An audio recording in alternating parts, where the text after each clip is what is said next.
What if I told you the world's most terrifying oil crisis wasn't caused by a war, but by a piece of paper? When the Strait of Hormuz was blocked, global oil supply barely dropped, yet prices exploded by 60%. Here is the unbelievable real cause. Before the conflict, 20% of the world's oil supply passed through the Strait of Hormuz. It is a waterway just 54 kilometers wide, acting as the primary valve for one of the greatest concentrations of wealth on the planet. That flow ground to a halt when Iran's Revolutionary Guard effectively shut down the waterway.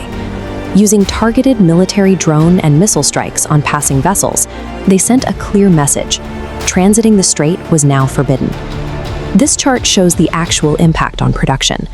While a total blockade should be catastrophic, global oil supply shrank by just 8%. But cost tells a different story. Despite the minimal drop, prices shot up by 60%, 7 times the supply contraction. To understand why a minor dip in barrels led to a massive explosion in price, we have to investigate 2 distinct battles: the physical war fought over the water, and the psychological war fought on the trading floor.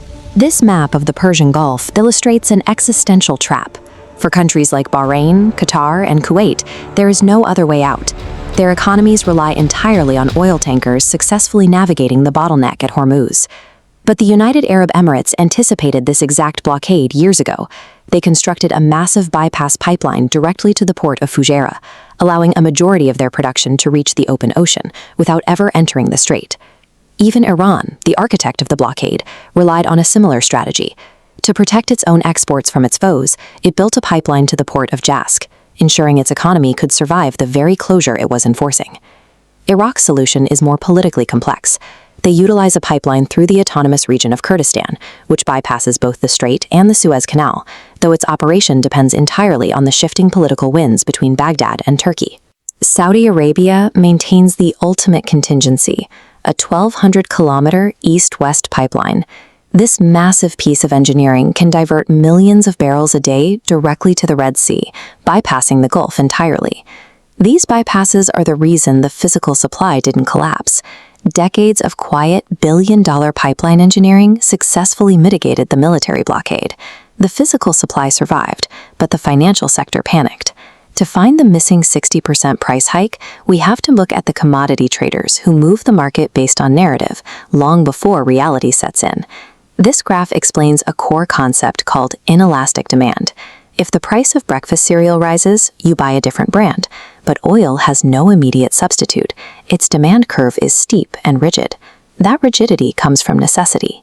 A trucking company can't stop driving just because fuel is expensive, and most personal car trips are for non-discretionary journeys, like commuting or buying groceries. Because users can't stop buying, a small supply drop forces a massive price increase to clear the market. Traders initially kept prices muted because they expected a limited military operation. They were betting on historical precedent, believing the administration would keep the conflict short and the scope narrow. Then the narrative was shattered by a group few people ever think about, the Joint War Committee. Almost overnight, global marine insurers issued 72-hour cancellation notices for war risk policies across the entire region. This schematic shows why the market woke up. Between the ship and its cargo, a single journey represents over $250 million in value. When that insurance is stamped void, the risk becomes too high for any company to bear. The pipelines bypassed the missiles, but the insurance freeze functionally halted sea trade. That bureaucratic reality is what created the panic, driving that 60% price explosion. The Middle East had the physical infrastructure to survive a war, but the financial markets were entirely vulnerable to the shock. For years, the immense wealth of these coastal cities created a belief that they were geopolitically isolated from the rest of the region's troubles. Iran's ability to shut down the economy overnight destroyed that illusion. This realization forces commodity traders to permanently change their math. The threat of a closure is no longer a hypothetical, it is a priced-in reality. Until the world moves away from its logistical reliance on this 54-kilometer waterway, the ever-present threat of its closure guarantees we will all be paying a permanent premium at the pump.